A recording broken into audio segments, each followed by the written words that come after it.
Temos muita coisa para fazer hoje. Tá bom, pessoal? Então a gente vai... Eu vou compartilhar agora...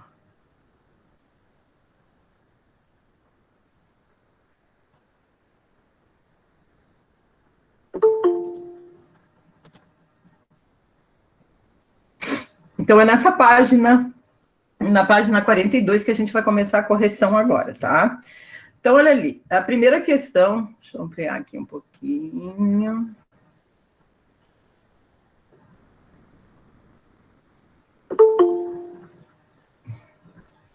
O problema é que ampliar vai estar sempre gente entrando. Só um minuto.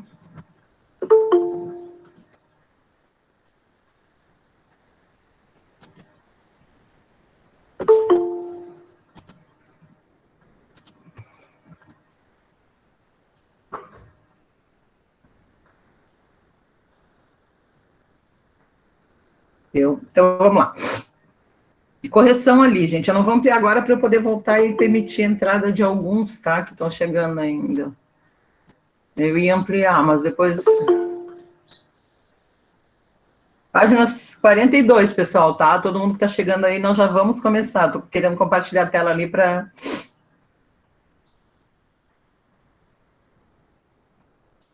a gente começar a nossa correção de hoje.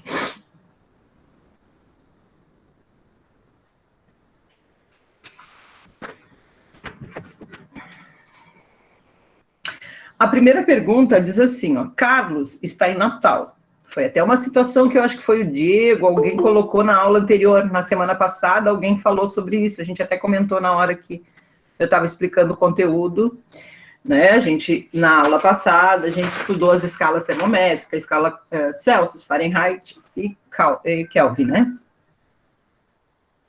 Que a Kelvin é científica, Fahrenheit é mais os países de língua inglesa, Estados Unidos, né? E principalmente nos Estados Unidos, e o Celsius é mais usada, né? No Brasil, inclusive. Então, a pergunta diz assim, Carlos está em... Tá difícil.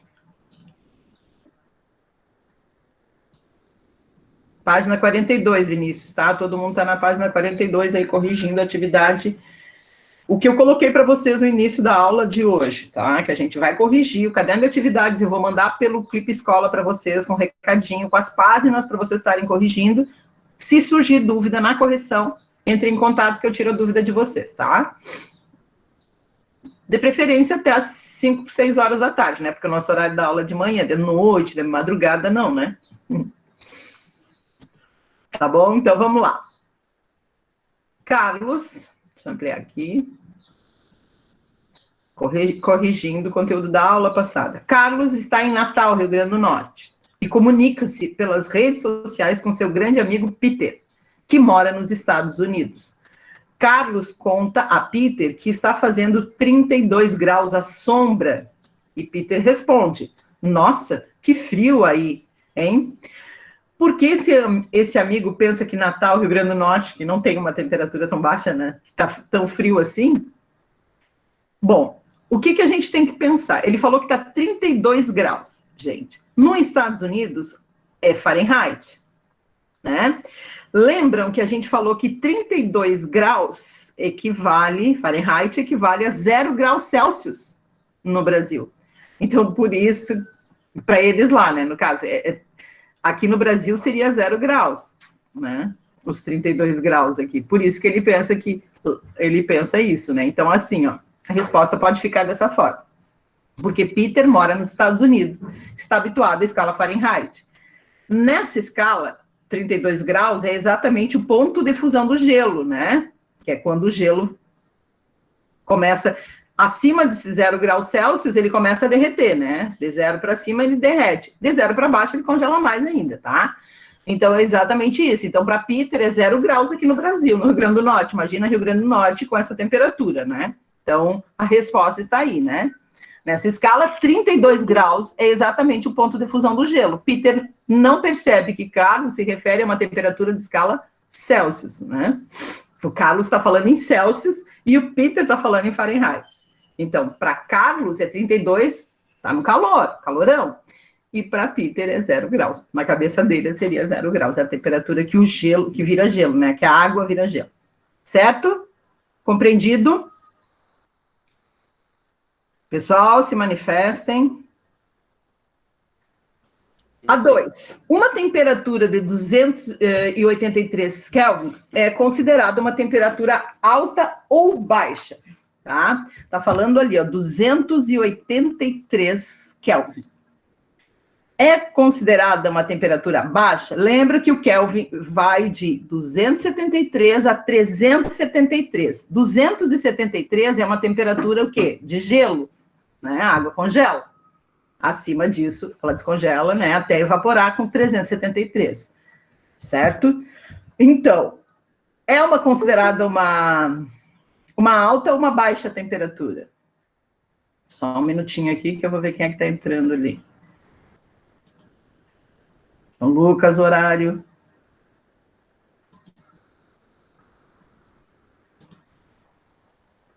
Continuando a correção, pessoal. Tá, então, olha só. Para termos uma referência melhor, convertemos a temperatura em graus Celsius, tá? Para Kelvin. Olha, eu tenho Kelvin, então eu tenho que converter isso aqui para Celsius. Vamos lá, lembrando. O que a gente tem que fazer? Lembrar daquela formulazinha ali de Kelvin para Celsius. Essa aqui, gente, ó. Tá? Ó, essa aqui que vocês vão usar para fazer aquela conversão ali. Tá? Então, ali eu tenho 283 Kelvin, que seria o valor, né? Então, eu vou fazer o quê? TC vai ser igual a TK, que é 283, menos 273, para a gente chegar na resposta. E eu vou ter 10 graus Celsius, porque é 283 menos 273. Então, essa temperatura é considerada uma temperatura baixa. 10 graus é uma temperatura baixa, né? Não é uma temperatura alta, tá? Então, é só aplicar aquela fórmula, tá? Se quiserem colocar a fórmula na resposta aqui na questão, não tem, mas pode colocar assim, ó. TC é igual a TK, lembrando que TC é temperatura Celsius, TK, temperatura em Fahrenheit, em Kelvin, tá? Então, TC e TK, eu vou transformar de uma para outra. Essa é mais fácil, não tem aquela fórmula como tá aqui embaixo, tá? Então, TC é igual a TK menos 273, né? E aí eu faço ali 283, que é a temperatura que está em Kelvin, menos os 273 ali, vai dar 10 graus Celsius, é uma temperatura baixa. Na 3, um laudo americano diz que um paciente está com temperatura de 104 Fahrenheit, lembrando que está em Fahrenheit. Trata-se de um estado de saúde preocupante e justifique sua resposta. Vamos lá na fórmula. A fórmula que eu vou usar para fazer essa verificação se essa pessoa está ou não, está aqui, tá? Em Fahrenheit. Não é em Kelvin, está em Fahrenheit. Então, essa vai ser sempre a fórmula que eu vou fazer para fazer a conversão. Então, TC dividido por 5 é igual a TF menos 32 dividido por 9. Essa é a fórmula que a gente vai usar para responder essa questão aqui. Tá aqui a fórmula, ó. Tá aqui a fórmula. Aí, então, TC dividido por 5 é igual a 104 Fahrenheit, que tá ali. Eu vou substituir, vou colocar lá. Menos 32, que é o que tá na fórmula, dividido por 9. TC dividido por 5 é igual 104 menos 32, 72, dividido por 9. Agora, vamos lá. TC continua aqui, dividido por 5 é igual 72 dividido por 9 dá quanto? Já está ali o valor, né? Dá 8. Tá? Continuando. TC dividido na fórmula, é só aplicar a fórmula. TC dividido por 8 vezes 5. Por quê? Porque esse aqui estava dividindo, ele vai passar para lá multiplicando. Então, vai dar quanto? TC igual a 40 graus Celsius. É uma temperatura preocupante? É ou não, pessoal? Sim, né? Sim, ele está com febre alta, né? 40 graus, imagina. 40 graus Celsius. Tá? Deu, pessoal? Lembrando, as atividades referente ao caderno de atividades que eu mandei vocês fazerem, eu vou mandar tudo para vocês pelo Clipe Escola, vocês corrijam e tirem, se surgir dúvida, tirem as dúvidas depois para mim, comigo, tá bom? Continuando, então, o conteúdo da aula de hoje. Depois, no finalzinho da aula, eu vou passar quem é que ficou na recuperação, tá? Comigo, vai fazer prova de recuperação semana que vem. Então, agora aqui nós vamos falar sobre calorimetria, que é a última parte do estudo, né? A calorimetria. Quando corpos em temperaturas diferentes são aproximados, aquele que apresenta maior temperatura fornece calor para aquele que tem menor temperatura. Isso a gente já falou, né? Lembra da situação lá que a pessoa está com a mão quente, a outra está com a mão fria, gelada. Se eu ficar um tempinho, a minha mão começa a aquecer. Então, isso aqui é bem importante, dá até para marcar aí, ó, os corpos de temperaturas diferentes. Aquele que tem maior temperatura cede para o que tem menor temperatura. Dessa forma, o corpo mais quente cede o calor e o corpo mais frio recebe o calor. Esse ganho ou perda de energia podem provocar a variação da temperatura. Eu estava com uma temperatura mais baixa e eu passo a temperatura ficar mais elevada.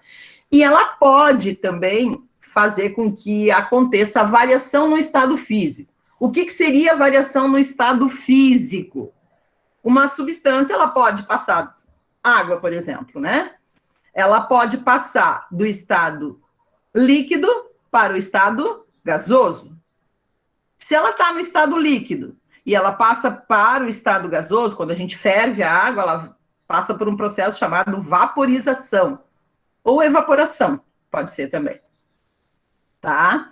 Então, eu vou dando temperatura, ela vai aquecendo, as partículas que compõem a matéria da água começam a agitar, e mudam de estado físico, vão para o estado de vapor. Ao contrário, quando a temperatura baixa, a água está lá, né, líquida, vamos dizer aqui, partimos do líquido. E aí a temperatura vai baixando, a gente coloca lá uma água no congelador, nas forminhas, né, de gelo lá. A temperatura vai baixando, até que as partículas que estavam ali, ainda com uma certa mobilidade, começam a parar tanto, e aí a gente chama esse processo de solidificação, tá? Porque ela fica sólida, né? Então, essa transferência, essa perda, esse ganho de calor, ela pode tanto variar a temperatura de um corpo, quanto mudar o estado físico desse corpo. Ele pode passar de líquido para gasoso, de líquido para sólido. Outra mudança de estado físico, ó, eu tenho lá o gelo e a temperatura começa a elevar. Eu tiro essa forminha do congelador e ela começa, o que acontece com ela? Ela faz o que a gente chama de fusão, quando ela passa do estado sólido para o estado líquido, tá? Fusão. Agora, ela está lá no estado líquido, no estado gasoso, né? Está no estado gasoso, a água está no estado gasoso. Quando ela baixa a temperatura, ela tá, porque para a água estar no estado gasoso, ela tem que estar muito mais de 100 graus Celsius. Ela está nesse estado. E aí, quando a temperatura baixa, ela se torna líquida novamente. Da liquefação, tá? Ou condensação, né? Que acontece lá quando a chuva, né? Condensação, as nuvens condensam, precipita na forma de chuva. Agora, quando um corpo está, por exemplo, no estado sólido e ele passa para o estado gasoso, sólido para gasoso, que ele está sólido e ele vai direto para o gasoso. Esse processo a gente chama de sublimação. Ele não passa pela fase intermediária com o estado líquido. É tão rápido que ele acaba sublimando, a mudança de temperatura é tão brusca que ele acaba Por exemplo, quando a gente vê aquelas bolinhas que caem na chapa do fogão, quando a gente acabou de desligar o fogão, parece que ele quica ali, né? Então, ele já muda de estado físico automaticamente, tá? Então, essas são as mudanças de estado físico. Por que essas mudanças acontecem? Por conta dessa perda ou ganho da energia térmica, né? Das partículas que compõem o corpo ali. Corpo, quando a gente fala em corpo, pode ser qualquer matéria, tá, gente? Esses estudos, eles fazem parte de uma área da ciência chamada calorimetria, que estuda as trocas de calor entre os corpos e seus efeitos. né? O que vai acontecer? Ela vai mudar de estado físico? Ela só vai mudar a temperatura? Ela vai, né? Então, esses efeitos também.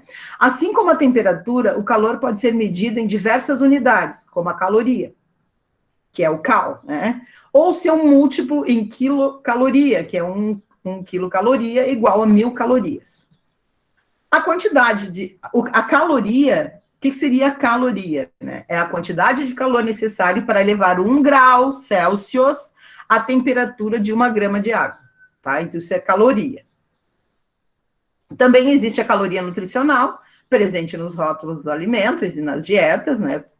E nesse caso, 1 caloria nutricional equivale a 1 quilocaloria, que é 1000 calorias, né? Mas o calor, ele apresenta formas de propagação, né? O que seria essa forma de propagação do calor? Como é que ele se propaga no meio, tá? Em muitas situações, a gente observa-se, né, que o calor se propaga pelos materiais ou pelo próprio ambiente, que não deixa de ser materiais, porque o ar, ele tem partículas também ali que compõem, né? Então, em um dia frio, por exemplo, em frente a uma lareira, percebe-se que o calor irradiado pela chama chega ao corpo das pessoas que estão ao seu redor. Não é assim? Olha a imagem que está mostrando aqui, ó. Tá, ele tá na fogueira, aí tu fica perto da fogueira, tu sente aquele calor, ele te aquece, uma lareira aquece a casa, né? O mesmo pode acontecer, isso é irradiação, tá? Depois a gente vai ver as formas de propagação do calor, pode ser condução, convecção e irradiação. Então, da fogueira, aqui está falando em irradiação, né? Que aquece o nosso corpo. O mesmo pode se verificar quando sentimos a radiação solar, que viaja milhões de quilômetros até atingir a Terra. Imagine esses milhões de quilômetros, e assim mesmo, se a gente ficar no Sol, ela nos aquece, tá? Então, irradiação. Esses fenômenos são denominados processos de propagação do calor. Como eles se propagam? Existem 3 formas: a condução, a convecção e a irradiação. A condução, falar um pouquinho sobre a condução. Aí tá dando exemplo ali, né? A panela no fogo, né? Ao utilizar panelas de metal, devemos tomar muito cuidado para que as mãos não sejam queimadas ao segurar o cabo da panela, principalmente se ela não tiver uma proteção isolante. Apesar de o cabo não estar diretamente sobre a chama do fogo, ela pode esquentar muito, por conta da condução do calor. Então, a panela que está no fogo, o cabo não está. Mas como é que a gente pega ali e já se queima, né? Se não tiver um isolante aqui, ou um plástico, sei lá, uma madeira, alguma coisa que evite que a gente queime. Ou pegar com a toalha. Ou uma toalha, um pano de louça, né? Que a gente pega. Isso. A gente tem que fazer isso, por quê? Porque o calor, ele vai ser conduzido, né? Ele vai se propagando até chegar no cabo ali, por isso que ele esquenta também, tá? É uma forma de propagação do calor.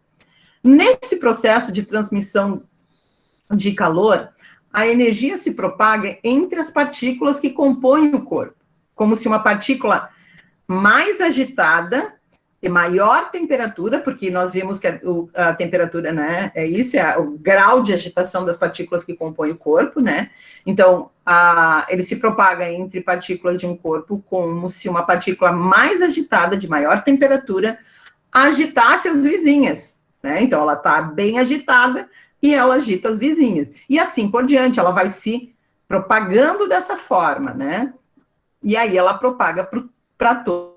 Então, vamos dizer aqui, a panela está no fogo, né? As partículas que compõem essa matéria aqui começam a aquecer, elas se agitam, quanto mais aquece, quanto mais temperatura eu dou, maior a temperatura, maior o grau de agitação das partículas que compõem a matéria.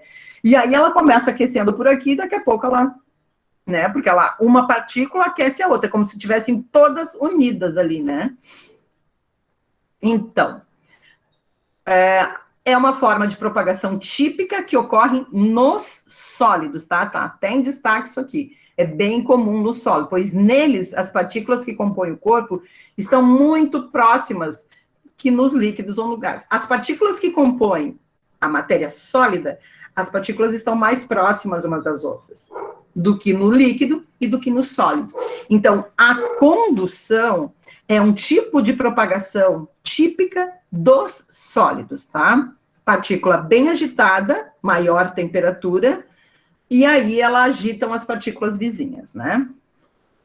Agora aqui, se colocarmos uma barra metálica em contato com o fogo, o calor será conduzido ao longo do tempo por toda a extensão, e a gente não consegue manusear, a não ser com pano, como falar, né? Mas nem todos os materiais conduzem bem o calor da mesma maneira. Em geral, os metais como ouro, prata, cobre, alumínio, aço, latão, são ótimos condutores elétricos. Isso significa que eles são capazes de transmitir calor mais rapidamente. Tá? Ele transmite calor rapidamente. Esses são os condutores. Metais, ouro, prata, cobre, alumínio, né? Latão aí. Por outro lado, há materiais que não são bons condutores de calor, como a madeira, o isopor, o ar, o vidro, a lã e etc. Né? A cerâmica também, né? A cerâmica também não é um bom condutor de calor, tá? Isopor, madeira, né? Como falei ali. Esses a gente chama de isolantes térmicos. Por exemplo, essa panela aqui. Se ela tivesse um cabo de madeira ou, vamos dizer, um plástico mais resistente, né? Talvez ela não aquecesse tanto. Às vezes até aquece um pouquinho, mas não tanto, tá? Dá para segurar. Então, esses são chamados de isolantes térmicos. Vamos ver essa situação aqui. Essa diferença de materiais condutores e isolantes explica, por exemplo, por que temos a sensação, e aí falando em sensação térmica a gente já viu, de uma temperatura menor quando pisamos em um chão de cerâmica em comparação a um tapete, especialmente se tivermos descalços. Olha só o que eu falei. A cerâmica, gente, ela é isolante térmica. Né? Então, ela demora mais para propagar o calor, né? Então, é que o tapete, tipicamente, é um condutor térmico, né? Pior do que o piso de cerâmica, né? Então, o tapete é pior, né? Então, o calor passa dos nossos pés para o tapete mais lentamente do que ele passa dos nossos pés para a cerâmica. Daí a sensação térmica do piso de cerâmica estar mais frio. Não é que ele está mais frio, é o que a gente sente, é que demora mais para propagar o calor aqui. Note que essa sensação não é por causa da temperatura. Os dois pisos podem estar na mesma temperatura, mas é a razão da velocidade que perdemos calor para aquele corpo ali, tá? Aí ali, ó, os solados dos sapatos têm a função de reduzir a perda de calor para o piso, né? Por isso a gente usa os calçados, e aí em inverno a gente usa calçado com solado mais grosso, normalmente. Mesmo assim, como a cerâmica é melhor condutora de calor do que o carpete, tá? Não é que ela seja, ela é melhor do que o carpete, é melhor condutora do que o carpete, ou o tapete, né? As pessoas com maior sensibilidade térmica têm a sensação que a cerâmica é mais fria que o carpete. Não é, né, o caso, pode estar na mesma temperatura. Em muitos casos, essas duas superfícies estão em equilíbrio térmico, porque estão no mesmo ambiente. A única diferença é a maneira como conduzem o calor, né? Então, é por isso que a gente tem a sensação de que é mais geladinho quando a gente tira a meia, né, e pisa no piso aí de cerâmica, normalmente, né? Agora, outra forma de propagação de calor é a convecção. Convecção. As partículas que compõem líquidos, gases, têm uma liberdade maior para se moverem que as que compõem sólidos. É por isso que líquidos e gases não têm forma fixa e são chamados de fluidos, né? Então, líquidos e gases, eles são chamados de fluidos. Eles não têm forma própria, né? Líquido não tem forma própria, ele vai ter a forma do recipiente onde você colocar. Ele tem volume definido, constante. Por exemplo, se você pega 1 litro de água, você coloca num balde e você coloca numa garrafa. A forma muda conforme muda o recipiente, tá? Então, por isso, ele não tem forma própria. Mesma coisa acontece nos gases, também não tem forma própria. Então, por isso, a gente chama eles, líquidos e gases, de fluidos, tá? Por não terem forma própria, eles são chamados assim. Então, a convecção, ela vai acontecer, nós vimos que a condução, ela acontece nos sólidos. a convecção, ela vai acontecer aonde? Nos fluidos, gases e líquidos, tá? Por exemplo, né? O gelo tem um formato fixo, que não se mantém quando ele derrete e vira água, que aí ele é líquida, né? Essa maior liberdade nas partículas de líquidos e gases possibilita que eles troquem de calor por um processo chamado de convecção. Então, lembrando novamente, condução, sólidos, que a gente acabou de ver aqui, sólidos, ó, condução ocorre com sólidos. Convecção ocorre com fluidos. Quem são os fluidos? Líquidos e gases, ok? Então, aqui está mostrando, ó, sólido, forma própria, definida, né? Líquidos e fluidos, ó, líquidos e gases, que são os fluidos, não tem forma. Se eu tirar daqui e colocar o gás num outro cilindro, ele vai ter a forma do cilindro, ele ocupa todo o ambiente onde ele está, mesma coisa o líquido, tá? Aí, ali, ó, aquecimento de um líquido na parte inferior contribui para a formação das correntes de convecção. Tem um líquido aqui, está sendo aquecido. O que ele vai acontecer? Ele aquece a parte de baixo e o que é quente, ele tende a subir. Fica menos denso, né? Então, se expande e sobe. E aí, ao subir, a parte mais fria da água acaba descendo. Então, ele vai formando esse movimento aqui, ó, até aquecer todo o líquido e até mudança de estado físico acontecer. Os líquidos e gases assumem o formato do recipiente, como eu já falei. Um exemplo de convecção que pode ser observada no nosso dia a dia ocorre quando colocamos uma panela com água sobre uma chama de fogão. A parte inferior, a parte inferior do líquido recebe maior quantidade de calor e se expande por ter menor densidade, tá? Que eu falei ali, ó. Então, a parte inferior do líquido, ele recebeu mais calor rapidamente, então ele se expandiu e aí ele fica menos denso e acaba subindo. E aí ele vai, a hora que ele resfria lá na superfície, ele desce novamente e ele vai fazendo o que a gente chama de correntes de convecção. Então, ele fica menor densidade do que o líquido que está em cima. Com isso, empurra a porção superior do líquido, que está mais fria, para baixo. Então, ele ocupa o lugar do líquido que está frio, e aí ele empurra para baixo. E aí, nesse momento, né, com isso, ele empurra a porção superior do líquido, que está mais na fria, para baixo. Essa porção também aquece, óbvio, né? Ela está sobre a chama ali, né? E reduz a densidade e sobe novamente. E assim ele cria um ciclo chamado de correntes de convecção, que foi isso que eu mostrei aqui, ó. Tá? Ele está aquecendo a água ferveu, né? Não chegou a ferver, só aqueceu. Ao aquecer, ela fica menos densa, se expande, né? Menos denso e ocupa a parte superior do líquido. A parte fria lá, que aquela água estava mais fria, acaba empurrando, a parte quente empurra a parte fria para baixo. E aí ela forma correntes de convecção. O fenômeno da convecção ocorre, inclusive, no ar da atmosfera. Por isso, as aves, como urubus, conseguem atingir grandes altitudes praticamente sem bater as asas, apenas aproveitando a parte ascendente dessa corrente. Por que a parte ascendente da corrente seria o ar quente, que aqueceu e acaba subindo ali, né? E aí esses animais aproveitam essas correntes de convecção do ar, porque o ar é um fluido, né? Como eu falei ali, e acabam planando, né? Sem a necessidade aí de bater as asas o tempo todo. Do mesmo modo, praticantes de esportes de voo livre, como a asa delta, por exemplo, também procuram regiões de correntes de ascendentes que vão, né? Para manter no ar por mais tempo. Aquelas pessoas que a gente chama de...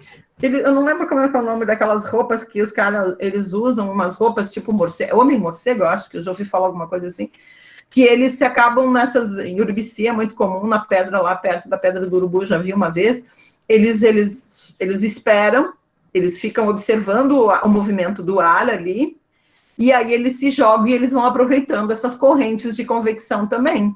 E eles conseguem planar por muito tempo, assim, por conta dessas correntes de convecção, tá? Aí o ar quente vai subindo, porque ele se aquece no solo, e aí o ar frio desce, e aquece novamente, e ele vai fazendo esse movimento de essas correntes de convecção, certo? Os voos de asa delta praticantes podem aproveitar a parte ascendente das correntes de convecção para ganhar altitude e ficar mais tempo no ar. E a densidade, a gente já falou lá no 6º ano, né? Define como quanto um material é denso, isto é, compacto. Normalmente, quando um material é aquecido, sua massa se mantém, mas o volume aumenta. E por isso ele fica mais denso, né? O volume aumenta e ele ocupa mais espaço e fica menos denso. Outro fenômeno importante das correntes de convecção é explicado pelas regiões do litoral, principalmente nas regiões, aqui na nossa região, né? Ou próximo aos rios, lagos, maiores dimensões. Durante o dia, a areia aquece mais rapidamente do que a água, isso é comum. Às vezes a gente chega lá de manhã, corre para a água, né? Tá aquele calorão, a gente, água gelada, disse, meu Deus, né? Por que acontece isso? Porque a areia, ela aquece muito mais rápido do que a água, tá? Então, o ar aquecido pela areia torna-se menos denso, tá? O ar foi aquecido, ele torna-se menos denso. E sobe, como ele ficou menos denso, ele se expande e acaba subindo. Ao subir, o que ele vai acontecer? Ele vai abrir um espaço aqui nessa região para que o ar frio ocupe. Então, ele vai fazer o quê? Ele vai fazer uma brisa soprando daqui para cá, né? Do continente para a água, no caso, né? Esse movimento é chamado de brisa marítima. À noite, acontece ao contrário. A areia se resfria rapidamente, perde calor rapidamente, do que o mar. O ar quente do mar vai fazer o quê? Ele é menos denso e aí ele sobe, abrindo espaço do movimento do ar direcionado do continente para o mar. Esse movimento é chamado de brisa terrestre. Então, vamos lá. Aqui, ó, aquece, subiu, né? Então, ele vai subir. Ao subir, ele faz com que esse ar frio desça e o ar quente sobe, fazendo a brisa marítima, né? E aqui é o contrário, no mar, né? Aqui esfria rapidamente e aí o ar quente está aqui, ele sopra daqui para cá. Saiba mais. Isso aqui a gente ainda vai estudar mais o ano que vem, tá? Essa parte aqui. Continua essa parte da física aí. Por que os lagos congelam só na superfície? Alguém gostaria de ler esse texto para nós? Pessoal, vocês estão aí? Eu estou falando sozinha? Oi, professora, posso ler? Pode. Quem é que está falando? A Maria Augusta. Pode ler, Maria Augusta. Porque a camada de gelo funciona como uma espécie de cobertor, impedindo que a água mais profunda congele. A capa gelada faz o papel de isolante térmico, como o gelo é um mau condutor. Ele evita que o resto da água perca o calor para a atmosfera, afirma que o glaciologista Jefferson Cardia Simões, da Universidade Federal do Rio Grande do Sul.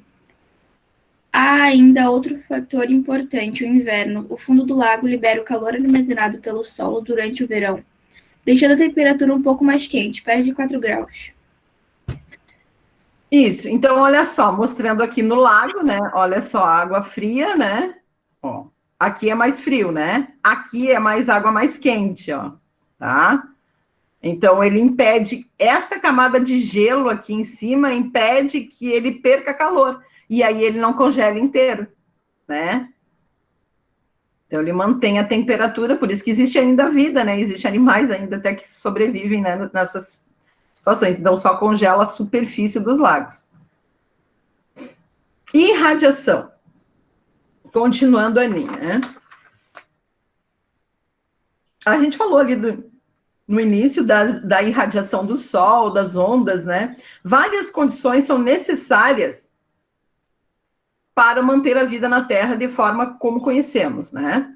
Uma delas é a temperatura e a sua superfície, que é relativamente estável, em torno de 15 graus Celsius. Para isso acontecer, 2 fatores são primordiais para que exista vida no nosso planeta: o aquecimento pelo Sol e o aprisionamento do calor por parte da atmosfera, denominada efeito estufa. Lembra a gente falou, acho que, não, no sexto não, a gente fala no ano que vem. O efeito estufa é um processo natural, né? O efeito estufa, ele mantém a Terra aquecida. A atmosfera que compõe nosso planeta, isso sim a gente estudou no passado, né? Ela mantém essa temperatura, né? Mantém esse aquecimento. Porque se não tivesse atmosfera, essa temperatura não se mantinha e aí não teria vida no nosso planeta, não nessas condições que a gente tem hoje, né? Esses dois fatores, o aquecimento do Sol e o efeito estufa, estão relacionados com uma forma de propagação do calor denominada irradiação. Lembrando que o efeito estufa, por que as pessoas falam tanto, porque é um problema o efeito estufa? Não é o efeito estufa que é um problema, é a emissão de gases poluentes na atmosfera que potencializam o efeito estufa, aumentam esse efeito, tá? Então, esses dois fazem uma forma de propagação denominada irradiação, né? A partir de determinada distância acima da superfície da Terra, não há qualquer substância entre a Terra e o Sol. Então, uma primeira característica da irradiação é que ele pode ocorrer no vácuo, tá? Que é a ausência de matéria, né? Isso porque nesse processo de irradiação térmica, os corpos trocam calor por um tipo específico de onda que podemos chamar de radiação térmica. Todos os corpos dotados de temperatura emitem radiação térmica que aumenta muito de intensidade conforme a temperatura aumenta. Em todos os corpos também observa a radiação térmica. Se a quantidade absorvida é maior que a emitida, a temperatura aumenta, do contrário, a temperatura diminui. É principalmente por causa da irradiação que sentimos o calor quando nos aproximamos de uma fogueira, naquela situação primeira ali que a gente viu, né? O calor da fogueira, os alimentos, por exemplo, no forno, assando, né? É a irradiação que está acontecendo ali também, né? As lâmpadas que irradiam também luz, né? Calor também, elas irradiam calor, se chegar perto vai sentir esse calor. É principalmente por causa da irradiação que sentimos o calor quando nos aproximamos de uma fogueira ou de um ferro de passar. Também é por causa da irradiação que as roupas escuras tendem a ficar mais quentes do que as roupas claras, já que as roupas escuras absorvem mais radiação térmica, enquanto que as roupas claras refletem mais essa radiação do que as escuras. Por isso, se usa mais roupas claras no verão do que no inverno. No inverno se usa mais escuro, preto, né? Um dia de sol, por exemplo, 39 graus, 40 graus de calor aí em janeiro, fevereiro, né? Uma pessoa toda de preto. Eu sempre tô de preto. Calor. Oi? Eu sempre tô de preto, sério. A maioria do meu guarda-roupa é tudo camisa preta, calça preta, tudo. Não tem. Mas no calor, no inverno, tudo bem, né? Até bom. Mas no verão complica, Então. né? Então. Ela absorve muito, o preto absorve muito calor, né? Roupas escuras tendem a ficar mais quentes que claras, como falei. Em algumas regiões do país, é comum a radiação térmica do sol aquecer espontaneamente a água da caixa d'água das residências. Isso é comum, né, gente? Às vezes a gente vai tomar um banho, eu, pelo menos aqui, eu sinto isso, né? Num dia muito quente, como a caixa d'água fica em cima da casa, aquece muito, aí tu tá querendo tomar um banho mais fresquinho, mais geladinho, quando vem a água desce quente, né? Pelo menos a primeira porção ali tá mais quente, né? Então acontece, tornando ela até dispensável o uso da energia elétrica para esse fim, né? Não precisa nem aquecer. Mas há dispositivos feitos justamente para aproveitar o calor do sol para aquecimento, e são chamados de coletores solares. Há até usinas que funcionam dessa maneira, né? Posicionando espelhos para refletir a radiação solar por uma pequena região, né? Para uma pequena região que aquece muito, né? Que aqui nós temos um exemplo, gente, ó. A radiação solar de uma usina Gema Solar, né? Que é na Espanha, refletida para um reservatório de água e sal, o qual é aquecida até quase 600 graus Celsius. O vapor decorrente desse aquecimento gira turbinas, né? Porque aí vai surgir o vapor, faz girar as turbinas e vai gerar energia elétrica. Além dos coletores solares, a irradiação térmica é empregada nas diversas formas do nosso cotidiano. Por exemplo, alguns aquecedores usam lâmpadas que emitem radiação infravermelha capaz de aquecer ambientes. Uma das técnicas da gastronomia consistem no uso do papel alumínio para acelerar, uniformizar o cozimento dos alimentos, pois a sua superfície espelhada reflete parte da radiação térmica e retém o alimento, no alimento, né? Mantém essa radiação no alimento, aquecendo ele de forma uniforme, né? Elas são transparentes também para reter o calor. As estufas de plantas são construídas com materiais com lonas transparentes e vidros. Elas são transparentes para permitir a entrada da radiação proveniente do sol, mas refletem os raios infravermelhos emitidos pelos objetos no seu interior. E, além disso, dificultam a troca de calor por condução e convecção, uma vez que não possibilitam a troca da matéria com o exterior, porque ela está retida ali, né? E aqui está mostrando, né, a radiação térmica pode ser produzida e controlada pelo ser humano com o propósito de manter ambientes aquecidos, como no caso do aquecedor da primeira imagem, da estufa, de plantas localizadas no Jardim Botânico de Curitiba. Quem já visitou isso aqui? Já viram como é que ele é? Ele tem várias plantas ali dentro, é uma estufa, né? Ele mantém aquecida ali. Eu já fui lá, é bem bonito. E quando tu entra nessa estufa, assim, os vidros são meio suados por causa do sol. É claro, porque elas transpiram também, né? As plantas que tem ali também, por causa da temperatura, elas acabam transpirando, e aí ela vai, é como se fosse uma atmosfera, né? Funciona como se fosse uma atmosfera. Uhum. Lembra do terrário que vocês fizeram? Sim. Lá no início da pandemia, a gente fez um terrário. Lembra como que acontecia ali com o terrário, do vidro? Ele também ficava, parecia suando, né? Exatamente isso, porque eles colocam, a planta transpira, né? E esse vapor d'água aquecido, né? Ela chega na superfície gelada, esfria e fica ali, fica mantido, ele não tem como se expandir, né? A influência da temperatura sobre os seres vivos, né? A maioria dos seres vivos, de uma maneira ou outra, apresenta comportamentos diferentes dependendo da temperatura a que estão submetidos. E quando alguns animais e vegetais apresentam adaptações que permitem que vivam em climas mais quentes, outros têm, né? Enquanto uns permitem viver em ambientes bem quentes, outros hábitos associados às regiões mais frias. Dessa maneira, um urso polar é dotado de muitos pelos e de uma grossa camada de gordura para suportar as temperaturas muito baixas do Ártico. Eles têm uma camada de hipoderme, que é uma camada de células gordurosas abaixo da pele, da derme, né? Tem a epiderme, a derme e a hipoderme. A camada de gordura mantém a temperatura desses animais um pouco mais elevada, né? Já as plantas, denominadas xerófitas, têm grande resistência em ambiente seco, como o sertão nordestino no Brasil. Há ainda animais que precisam do calor solar para elevar a sua temperatura corpórea, como é o caso dos répteis. Os répteis, anfíbios, peixes também, eles são animais psilotérmicos ou ectotérmicos, isto é, a temperatura do corpo desses animais varia conforme o ambiente.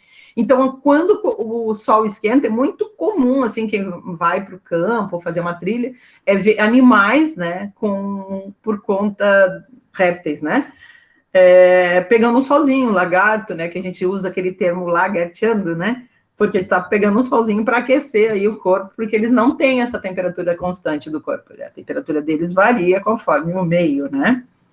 Sem isso, esses animais, eles não conseguem viver em ambientes muito frios. Por outro, os répteis, normalmente, a gente não vai encontrar réptil ou anfíbio num ambiente gelado, por exemplo, porque eles não têm um mecanismo de manter a temperatura do corpo constante, aí eles podem morrer, né? Por outro lado, não consomem energia própria para elevar as suas temperaturas, mantendo-se em equilíbrio térmico com o ambiente. Uma das causas das temperaturas ter grande influência sobre os seres vivos é o fato de as proteínas mudarem de estrutura em temperatura superior a 40 graus Celsius. Exemplo, nossa temperatura é 36 graus e meio a 37,1 no máximo. Acima disso, a nossa temperatura é 37,5, 38, 39, 40 graus Celsius. As proteínas, e o nosso corpo tem bastante proteínas, elas começam a perder a estrutura dela, desestrutura, né? E aí, essas proteínas, o que vão acontecer com elas? Elas perdem a funcionalidade, a função, né? Podendo, eventualmente, destruídas em temperatura muito elevada. Esse é o motivo pela qual febres acima de 40 graus Celsius nos seres humanos necessitam de uma atenção especial, né? Não dá para deixar, tem que fazer alguma coisa, tomar um antitérmico, ou tomar um banho, alguma coisa frio para abaixar essa temperatura rapidamente, né? Para a pessoa não ter convulsões ou ter outros problemas mais graves. De mesmo modo, é natural pensar que todos os demais organismos vivos também não conseguem sobreviver a elevadas temperaturas, pois todos apresentam proteínas em sua constituição. Uma utilização prática desse conceito é a esterilização de instrumentos cirúrgicos sob altas temperaturas, né? Esse método de esterilização aí, ele mata os micro-organismos, bactérias, fungo que possa ter, e não sobrevive e são eliminados. Por isso a esterilização aquece, né? E agora tem atividade aí para a gente fazer. Deixa eu só aqui.